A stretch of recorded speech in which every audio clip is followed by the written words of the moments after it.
রেখে দেবো। আলু তরকারিটা কি করে রান্না করিছে? যাই খাওয়া যায়?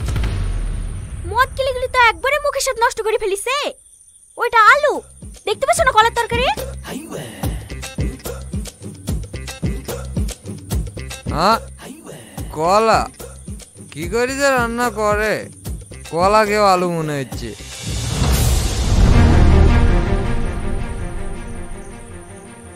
আব্বা তুমি বকো না তো, চুপচাপ খাও। কি হলো?